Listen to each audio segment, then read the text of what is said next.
Welcome, everyone, and thank you for joining this quarter's Treasury Strategies Cash Briefing webinar. For 7 years running, we have been doing a quarterly cash briefing. This is the largest and longest running ringside seat in what's happening globally in the short-term financial markets. And today we'd like to welcome participants from 22 different countries who are on the line.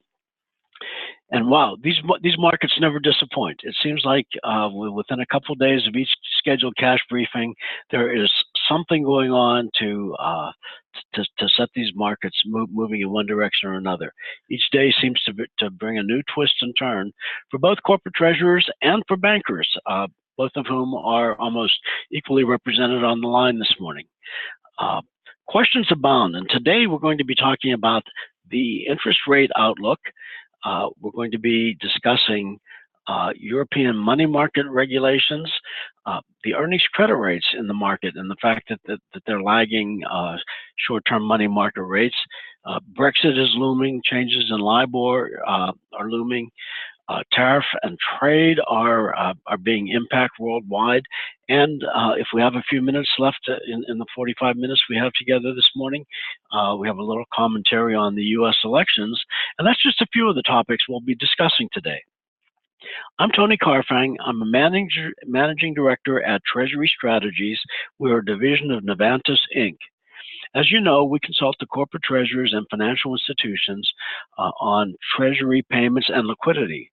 And we're pleased to announce today two new accolades that we've received. So if you'll indulge me for a minute, we've recently been named for the 8th year in a row a FinTech 100 company, which kind of validates all of the fantastic technology and the IT folks who support us in all that we do.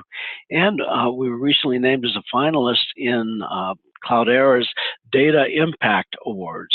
And that speaks to the value of the tools and the data that we're providing to both corporate and financial institution clients to manage their business. We're joined today by three esteemed panelists, Debbie Cunningham from Federated Investors, Stephen Basabe from the Association of Corporate Treasurers, and Greg Favilovich from Fitch Ratings. Today, we're going to discuss changes in corporate cash levels, as well as the key issues I just mentioned that are top of mind for our corporate treasury and banker clients. As a quick aside, everyone who's registered for this session in a day or two will receive a copy of the presentation and a link to the recording on our website and on our YouTube channel. We invite you to visit the channel at your leisure, where you'll see our cash briefings as well as other pertinent content. Just go to YouTube and search Treasury Strategies. We should be at the top of the list. Should you wish to ask any questions, you can do so in the question box on the bottom panel of your screen. If you move your cursor, you'll see a bottom row come up, and there's a little Q&A folder. To the extent that we can handle the questions online, we will. However, all questions will be addressed offline. And remember, both bankers and corporate treasurers on the line today, should you have any needs in the area of treasury payments or liquidity, please give Treasury Strategies a call, or our esteemed panelists from Federated, the Association of Corporate Treasurers, and Fitch Ratings. So now let's move right into the corporate cash levels.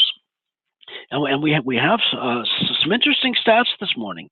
If you'll notice here in the top left-hand corner, U.S. corporate cash has now decreased for two consecutive quarters. At $2.47 trillion, we're actually down 5% from the beginning of the year. We also see similar declines in both the Eurozone and in Japan. However, in the UK, corporate cash there is still rising. That's the only major jurisdiction where we see cash rising. It will be interesting to see if this is a topping out.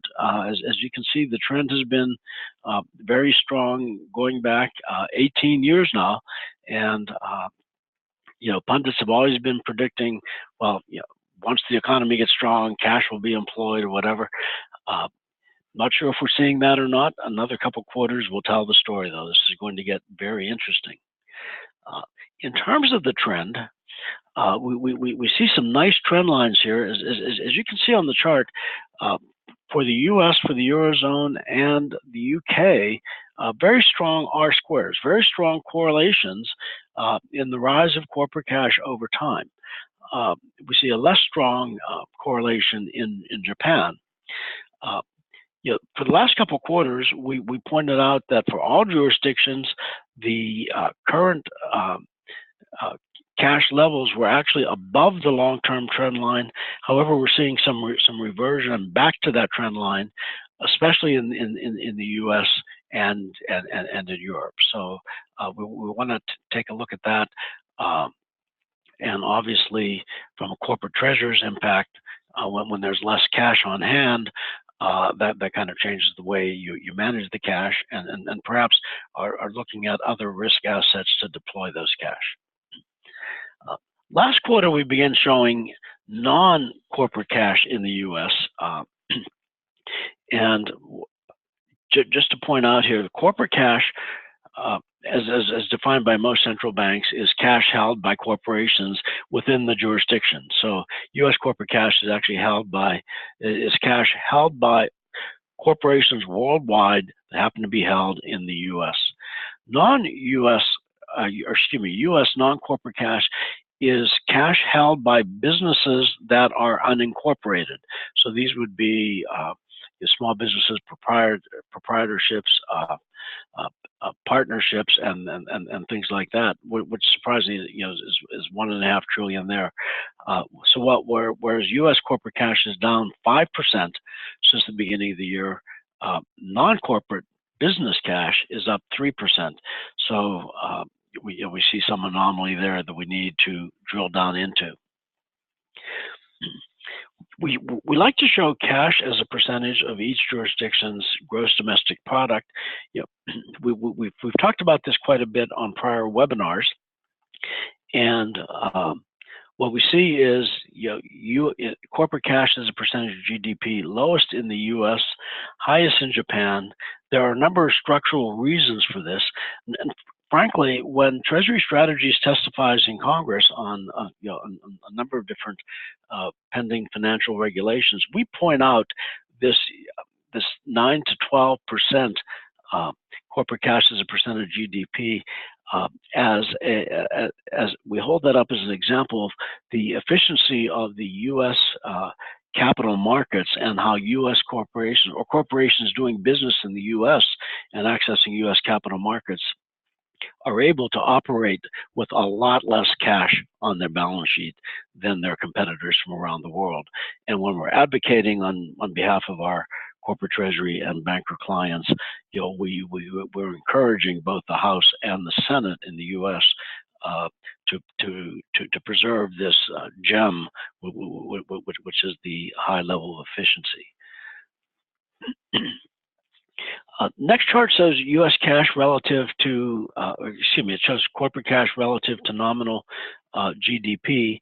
We're seeing the highest correlations here in both the Eurozone and the UK.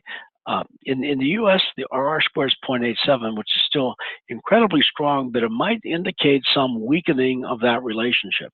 In prior quarters, that number had been higher. So it may be that this may be a sign that cash is actually being deployed in the real economy because cash is going down while real GDP is going up finally. In Japan, we don't see much of a relationship. There are a lot of structural reasons for that, which we won't go into this morning. Finally, we're looking at reserve balances on hand at the central banks in the four major jurisdictions. And in the U.S., you can clearly see the unwind of the Fed's balance sheet. We'll be talking about that in a few minutes. One clear impact, the quantitative easing and Operation Twist in the U.S. was designed to force companies into riskier assets, but by holding down long-term interest rates. So the question becomes, as you have the unwind, will long-term interest rates move up? And we've actually seen a 40, 45 basis point move in the 10-year Treasury over the last several weeks. Here we can clearly see the end of the stimulus in the Eurozone at the European Central Bank. We still see an upward move after several years of flat reserves at the Bank of England, and we're still moving up at the Bank of Japan. So that represents a quick overview of sort of corporate cash around the world. Next, we're going to do a deep dive into earnings credit rate trends. Before we move into the panel discussion, we have some really interesting things going on here. As most of you know, earnings credit rates are credits that banks accrue for the benefit of their customers on balances that their customers are holding on deposit. And for the most part, these earnings credit rate represents credit that companies can use to offset their service charges at the banks. So they're very much like real interest rates, and many of our corporate treasury clients here at Treasury Strategies certainly manage that. However, as we pointed out before, earnings credit rates seem to be lagging the market. We can see here the dollar weighted average earnings credit rate in January of 2017 was a meager 32 basis points, although the 90-day T-bill was only 51 basis points. And so the spread was 19. Fast forward now, and our dollar weighted average ECR is 82 basis points. However, the discounted 90-day Treasury bill rate is 195. So we have a spread of 113 basis points. That is, companies leaving balances to achieve these credits are leaving 113 basis points on the table relative to Treasuries. Now, there are a lot of reasons why a company might want to do that, including the fact that it's passive and you get this without having to do a trade, without having to check your balances during the day. It just happens, so that's very nice. However, at 113 basis points, that may not be so nice. We'll see the trade-off. An interesting point here is rates have been lagging, but in the last quarter, between April and July of 2018, the Fed raised its rates by 25 basis points, and the dollar weighted average earnings credit rate actually moved up 23 basis points. So we're almost seeing a point for point move here.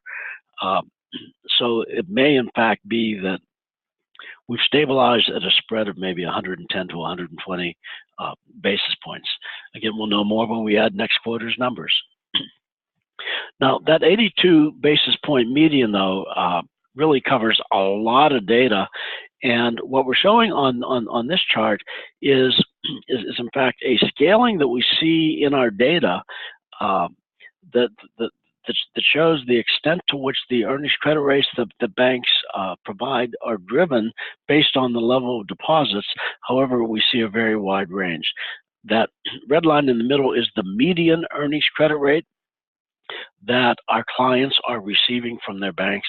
The top blue line is the 75th percentile. Bottom blue line is 25th percentile. So half of all companies are receiving somewhere between those two blue lines. By the way, this this data comes from in-depth, which is Treasury Strategies and Novantas' new, not so new now, our bank fee analysis technology, where companies actually provide their account analyses and receive a lot of information back from us on benchmarking and managing their bank fees, and among other things, we see their balances and earnings credit rates and give some information back, like these charts, plus a lot more detail there. So, and by the way, if you'd like information on in-depth for yourself, just go down to that Q&A box, click on it, and type the word in-depth, and we'll make sure you get that information. Now, as we look at how these earnings credit rates have changed between the second and third quarter, we see something very interesting here. Basically, on low balance accounts, the medians didn't move up at all, whereas on higher balance accounts, they moved up quite a bit. In some cases, 20, 30, 40, and even 50 basis points. So in the second quarter, higher balance accounts were able to get much higher earnings credit rates. An interesting item to point out here is, we showed 2 slides ago that the market median earnings credit rate was 82 basis points. We see here in the third quarter the median on a $10 million deposit was 52 basis points, and on a $100 million deposit was 74 basis points in the third quarter. Yet the average was 82 basis points. So that shows that there are some companies getting well above the median in order to have the average be that much higher than the median. Which certainly has implications for how you manage and how you negotiate with your banks.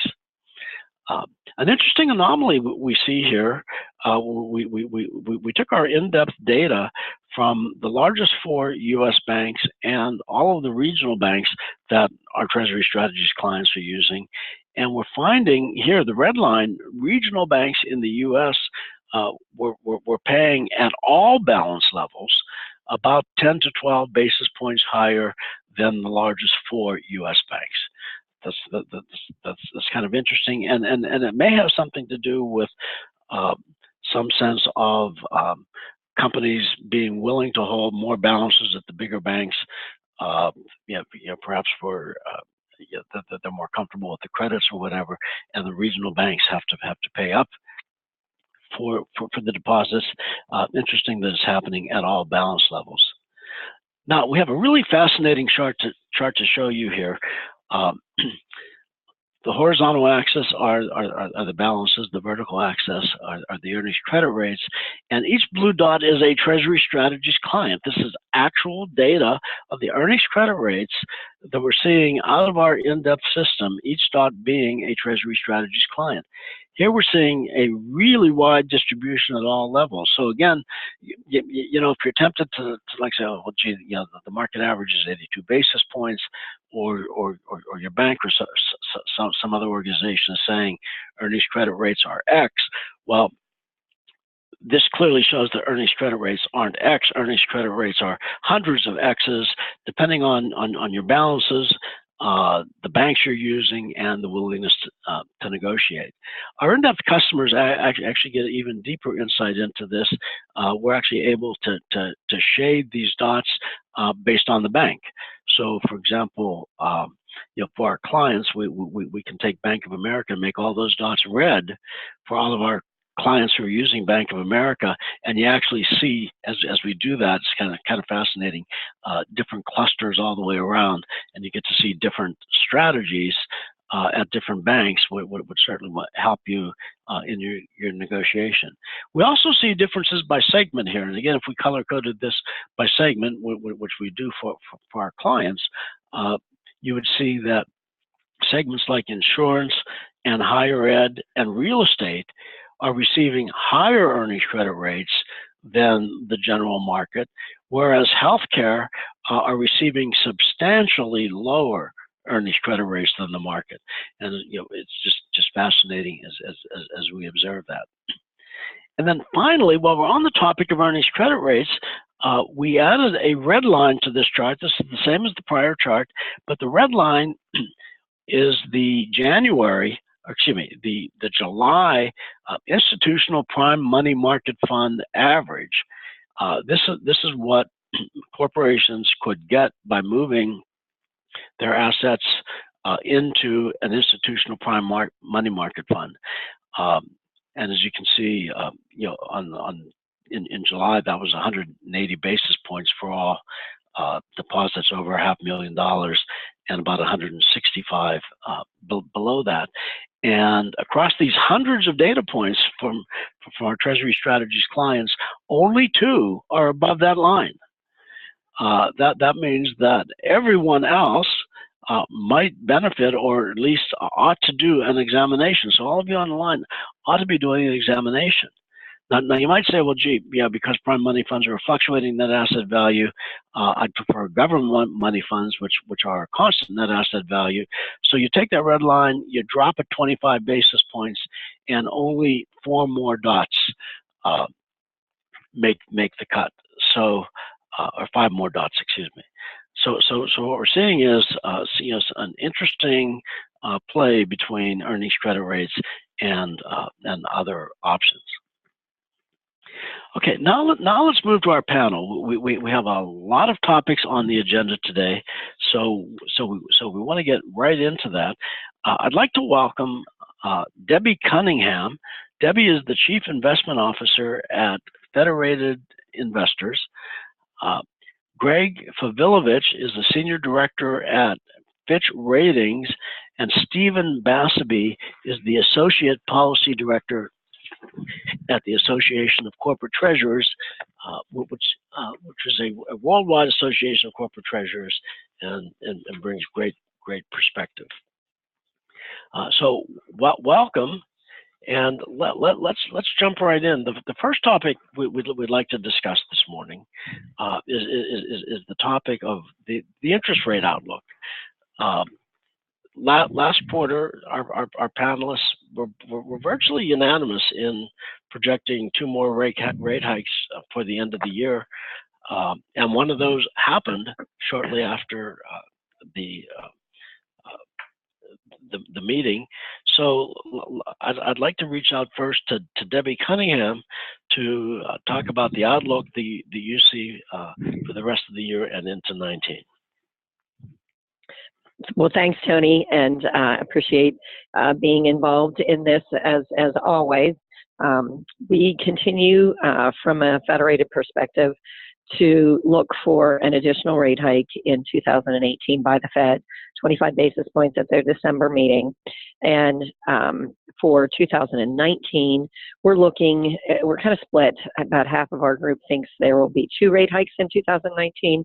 Half are more leaning towards the 3 rate hike scenario. In any case, we think that the potential for the Fed to begin the slowdown process in 2019 is very real. And we also do not think that sort of the most recent kind of overnight remarks and earlier remarks from President Trump with regard to the loco Fed causing the equity markets turmoil that's currently happening will be at all regarded in the contemplation of those rate hikes by the Federal Reserve members. We have, for the most part, an FOMC committee that is filling out the vacant spaces that existed at the beginning of the year. There are still a few of them, but we're getting some more voting members. And to some degree, we're getting a little bit more hawkish, if you will, with regard to that membership. But we're still looking for the December rate hike to be in place, and don't think that the measured pace that we have been experiencing over the course of 2015, 16, 17, and now 18 by any means would be considered loco in nature. In fact, we're probably just now getting to the point, maybe at the end of the year, the beginning of 2019, where we're approaching what would be a neutral rate, considerations then being taken into what would maybe be considered tightening as opposed to normalizing, which is essentially where we continue to be currently. So you still believe that the monetary policy, Debbie, is accommodative and just now beginning or soon to begin moving into the neutral range. When does it become restrictive? When do you start to get concerned that the rates are too high? Well, I think you start seeing, bigger impacts in the economy once you're in the 2.5% to 3% range. Probably north of 3% becomes, more of a tighter scenario than certainly what we've been dealing with from a Fed perspective over the course of the last decade or so. Based on where we see inflationary readings come in currently and our expectations for where they'll be going into 2019, we're still thinking that 2.5% to 3% area is where you start feeling a little bit more impact from what would be then a tightening Fed. Fantastic. Greg, could you tell us about Fitch's outlook for the short-term rate markets? Sure, yeah. And we're pretty much in line. We think there's still going to be strong economic growth next year. We also expect another rate hike this year in December, and our house view is 3 more next year. I thought an interesting way to kind of talk about it a little bit and the impact of the rising rates on the economy and firms will be talk a little bit about our bank outlook in that regard. And to a large degree, it actually ties in very well with the point you were making about earnings credit rates. So for banks, their net interest margins during the expanding monetary, during the tightening policy cycle have been expanding. The net interest margins have been expanding this cycle, which is actually quite different from the previous cycles.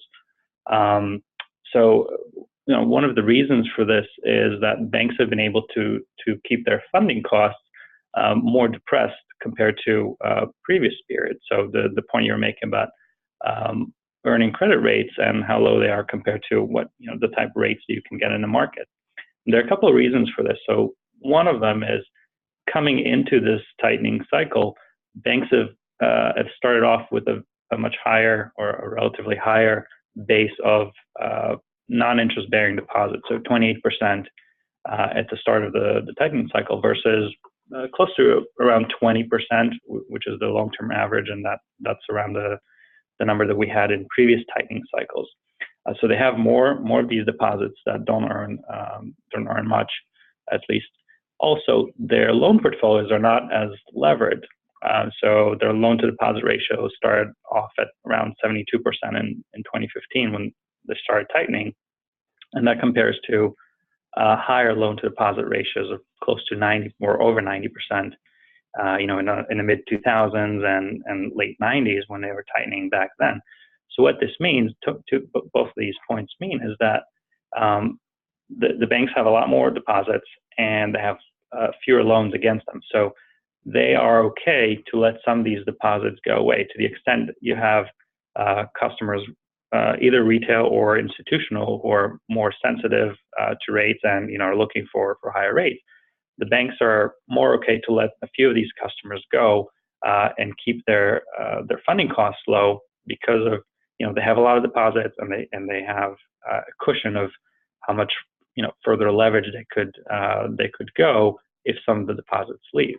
Now, we don't think this will continue forever. As rates continue to rise and clients start migrating to more market rates, either money funds or just direct investing in treasuries or whatever the strategy is, banks will start to accelerate how much they're paying for deposits, and so at that point the net interest margin expansion will either slow or start contracting.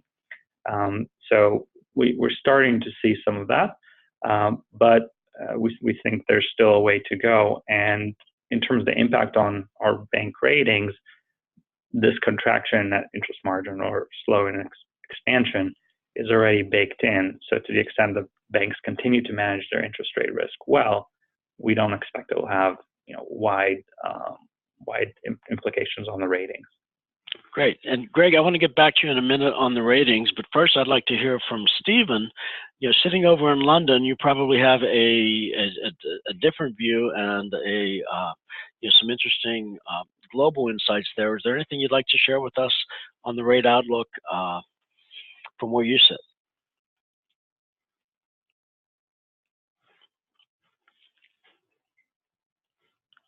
Stephen, if you're on mute, this might be a good time to unmute. You think I'm on mute? Hold on a second, I will try to clear that. Okay, you're good now. That happens to me all the time too. You can hear me now? Good. Okay. Yes. We have an interesting situation in the UK where, yes, our long-term rates are heavily subdued. They are sub-inflation. We would expect to see the bank in normal times being willing to unwind them. We have two issues though. One is that the inflation figures themselves subdued, particularly wage inflation. And the other is, of course, we have this thing called Brexit on the horizon with all the unknowns that is going to bring into play. So in the UK, while theoretically the bank looks as though it wishes to unwind, the reality may be that it tries to keep everything a bit calmer as we go through the next 3 or 4 months. Mm-hmm. Over the other side of the channel, we have the emerging situation of the Italian budget deficit and the risk that the euro is going to get perturbed by that process as the other members of the Eurozone try to rein in the Italians' actions. This, though, is a very politically driven process, and the concern is going to be that really it will have a quite serious effect. One can talk in terms of the Greek problem, but several times larger. I've heard the term doom loop used to describe doom, yes.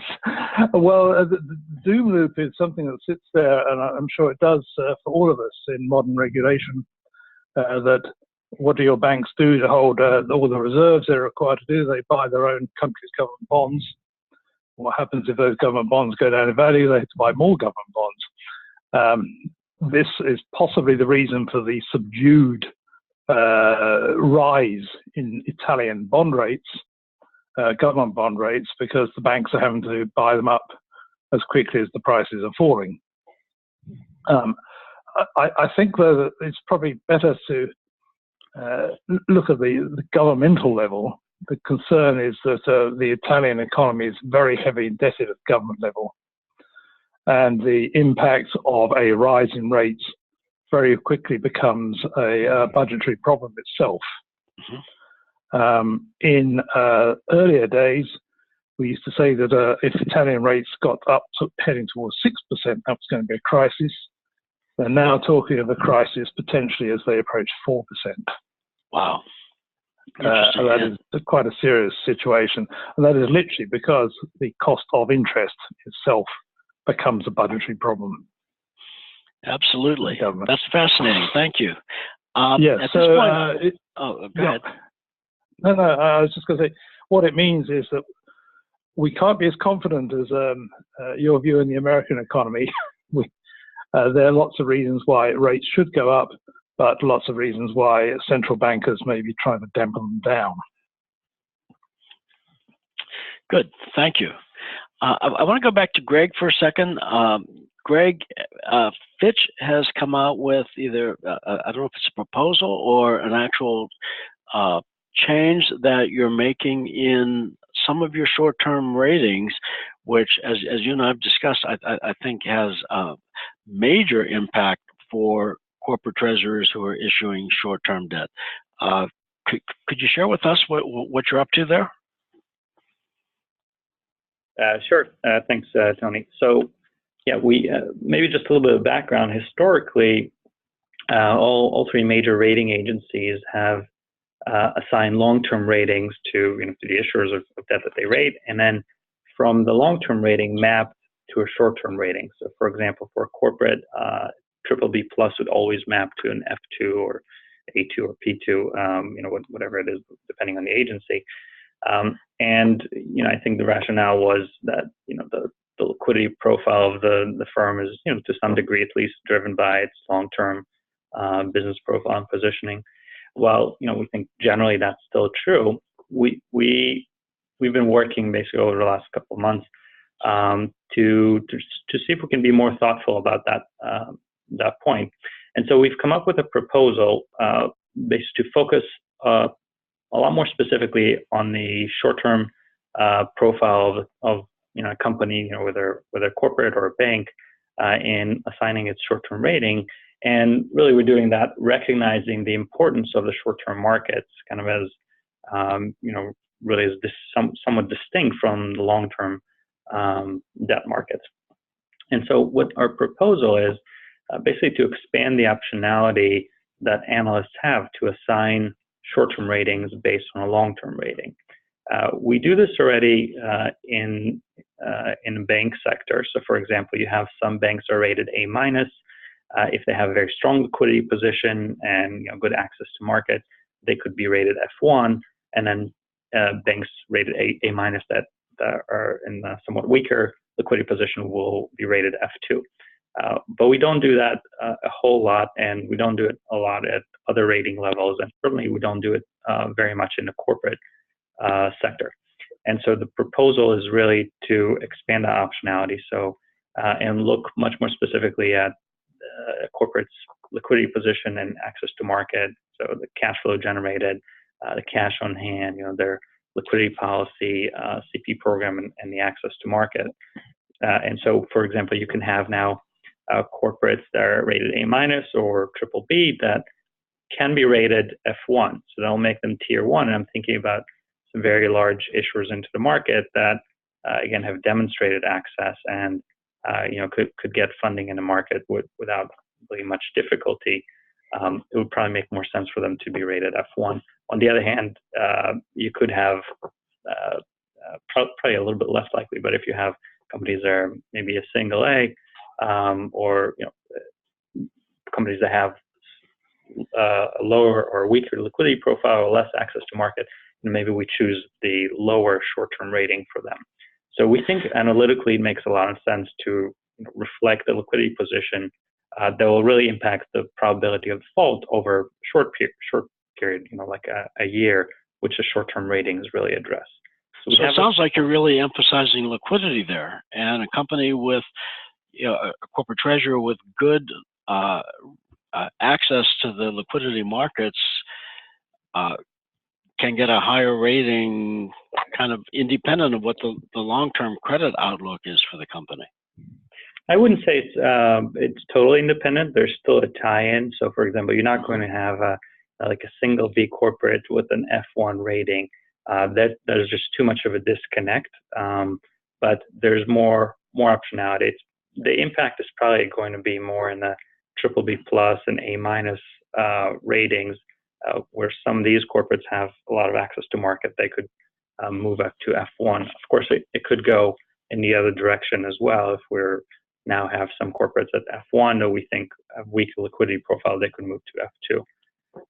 Got it. Thank you. All right, so let's move away from the rate side now and into the regulatory side. Well, we have a bunch of things going on, a bunch of major events that will have worldwide implications: the European money market fund reforms, Brexit, changes in LIBOR, tariffs and trade. We probably can't get to all of them today, but I'd like to take a minute and discuss the European money fund reform.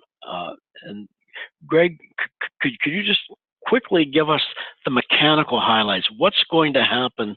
And as a corporate treasurer who invests in European money market funds, what might I need to pay attention to? Sure. So first, probably worth mentioning, the European money fund industry is about 1.25 trillion euros in assets under management. About half of it is stable NAV or CNAV, and half is floating NAV or VNAV. Important to note the dates. So for new funds, the reforms have become effective already in this past July. For existing funds, the reforms will be effective in January, this coming January. We expect that most CNAVs, those with stable NAV, will convert into a new category, which is the LVNAV. There are a lot of acronyms, so this means low volatility NAV. So it's basically a variation on the current prime funds, but the band that they have to operate in terms of their shadow NAV is smaller. So what it means, this LVNAV fund, as long as its shadow NAV is within a 20 basis point band, plus or minus from, let's say, $1, €1, it can maintain a stable price. If the shadow NAV moves outside of the 20 basis point band, it will convert into a floating NAV. Now, we have not seen movements of this magnitude post-crisis, and we think that European rules for money funds have changed post-crisis, so the pre-crisis experience is not as telling. The other feature to note is gates and fees. It has some similarities to the U.S. features, but some differences as well. So if a fund's weekly liquidity falls below 30%, and at the same time there's a daily outflow of more than 10% of AUM, then the board must consider a fee or a gate. So they don't have to. They're not required. No, they're not required. Now, the and makes this a joint probability test, so it's actually probably a lower probability that you hit this than in the U.S. So, for example, in the U.S., if you're at 30% liquidity and you move to 28%, because you had 2% outflow, the board would need to consider fear a gate. In Europe, they would only need to consider if at the same time they had a 10% outflow, which is less likely. Now, if the weekly liquidity position of the fund drops below 10%, then the board must apply fear a gate, but it still has discretion over some of the specifics. Thanks. Sorry. That's a great overview. I wanted to check in with both Stephen and Debbie, and let me start with Debbie. As the Chief Investment Officer of Federated Investors, could you just share with us how you are preparing and how you're managing through the transition and what you're advising your corporate and financial institution customers? Certainly, Tony. We did this in the U.S. and we're following a very similar pattern, not with regard to expectations, but with regard to sort of client discussions. So we've been providing them with information over the course of the last year about the changes that Greg just identified, and giving them outlines as to how the products that they currently are using will be impacted. And in that regard, we've been attempting to assess at the same time what their expectations would be. Does this still fit? If they're in a CNAV prime fund now, does the LVNAV prime fund still fit within their investment policy guidelines? And in some instances, they wanted us to look at those to suggest changes, which again, Tony, from a Treasury strategy standpoint, you guys kind of have the working document on best practices with regard to investment policy inclusions. And really it's been a matter of education and discerning what then the impact will likely be from a client perspective. Great, thank you. Now, Stephen, you're in the eye of the storm, so maybe we're saving the best for last here. How are treasurers globally preparing for this? The treasurers, I think, are the ones least concerned about the change of status, and that their rationale for holding money in these funds certainly isn't driven by any concept of yield. It's simply somewhere to hold money. There is a small problem which has risen, which is how they can account for their holdings in these funds. One of the European regulators has already opined that they could no longer be treated as cash and cash equivalents once you move away from that's CNAV. A problem. Yes. And that is something we're trying to understand from other regulators as to how they're going to require the accounting of these funds. There's a little bit of concern emerging at the slow pace of changeover, given everything else that we're trying to do in the European front at the moment, that January will come up very quickly, and we possibly have a Brexit withdrawal crisis on our hands by that time. But overall, I think corporate treasurers are quite relaxed. They'll essentially change to whatever they need to change to, and just treat it as still somewhere they simply treat as a purse they hold cash in. The accounting issue probably is not substantial. For most of them, it's an annoyance. Well, that's a good segue into Brexit itself, and well, a lot of speculation whether we're going to have a hard Brexit and whether there's going to be any agreement at all. That has got to be perplexing on several levels. Could you speak to that, Stephen? Yes, the concern now is we are heading for a hard Brexit, and I spent the last 2 to 3 weeks writing up a Q&A session for members covering the various financial markets as to what a hard Brexit means. we would hope for a negotiated Brexit with a transition period during which to sort out all the detail. The main issue is purely political. It's sitting along the one land border between the United Kingdom and the European Union, which is the border between Northern Ireland and the Irish Republic. And the question there is how free can you have the movement of goods across there whilst giving comfort to the European authorities that that's not going to be used as a way of importing substandard goods into the EU through the UK. Now, all these things have a political background. There are inevitably various movements to try and expand the scope of Brexit into some other border shifting. And unfortunately, the Northern Ireland gets spoken of in the same breath as what do you do about the British bases in Cyprus and what about Gibraltar? But keeping it to its strict issue of a trade transfer problem, it's real.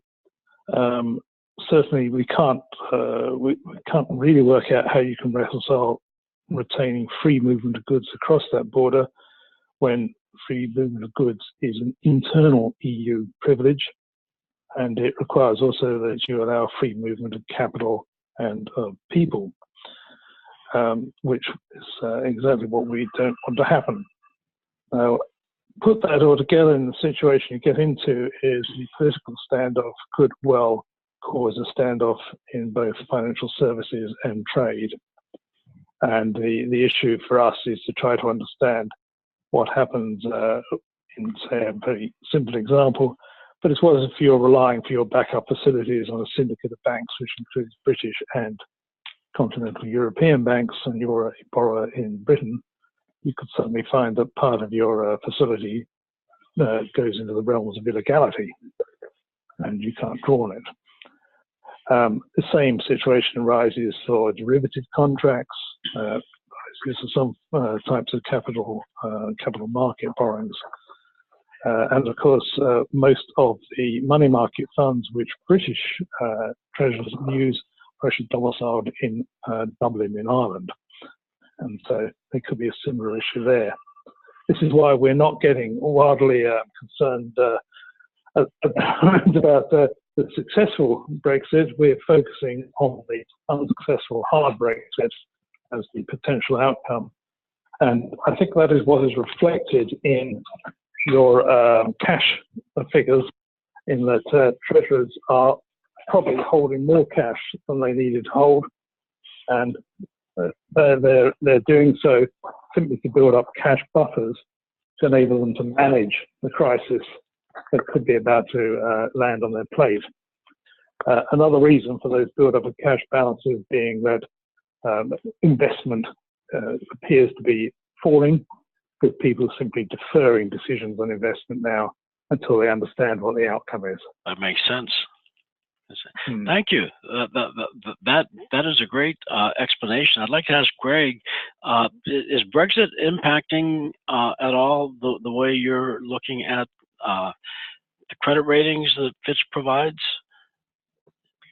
Yeah, so we previously had base cases for Brexit. The latest view is that there is such a wide range of potential Brexit outcomes that we don't feel any individual scenario has a higher probability than others anymore.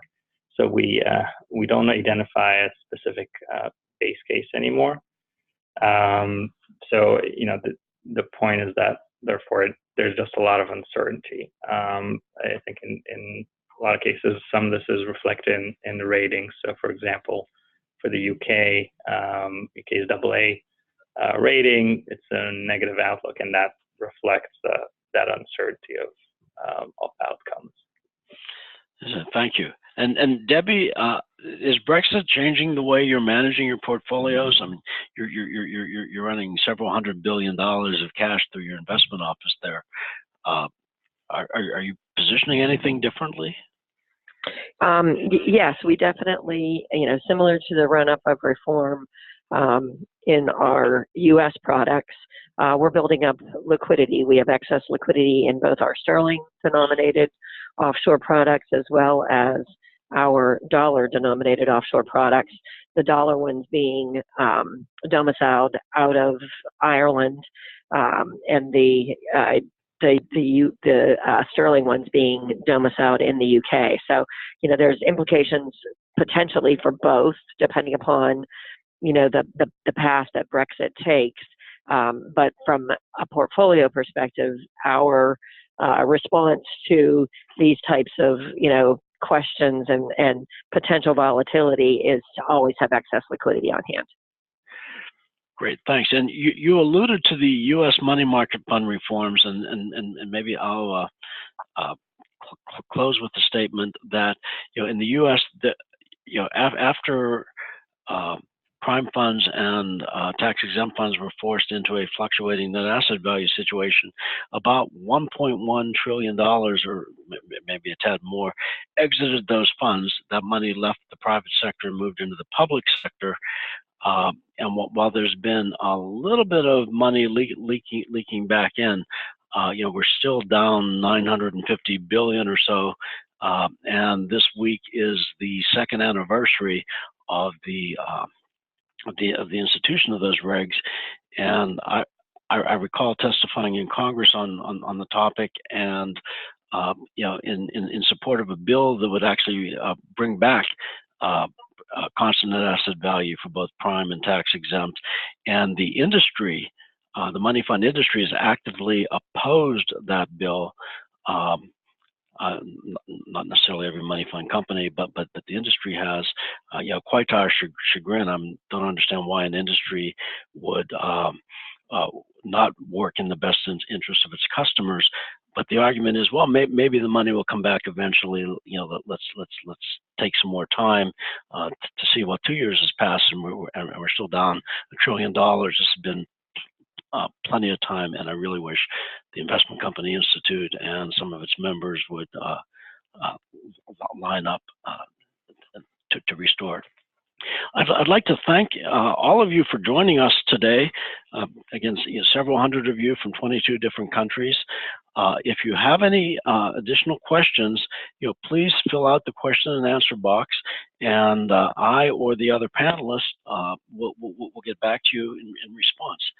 I'd specifically like to thank Debbie Cunningham from Federated Investors, Stephen Bassaby from the Association of Corporate Treasurers, and Greg Favilovich from Fitch Ratings. These are truly world-class experts, and we're privileged to have them on our panel. Several of the charts you saw earlier are from our in-depth bank fee analysis system, and if you're interested in that, more information on that, just drop a note in the question and answer box. Please visit us at the AFP conference if you're going to be there. We will have a booth in the exhibit hall, and our next quarterly cash briefing will be on Thursday, January 10th. I hope to see you all there, and certainly invite all of our panelists back, and I'm sure the markets will accommodate and give us a lot to talk about then. So thank you all very much, and have a great rest of the day.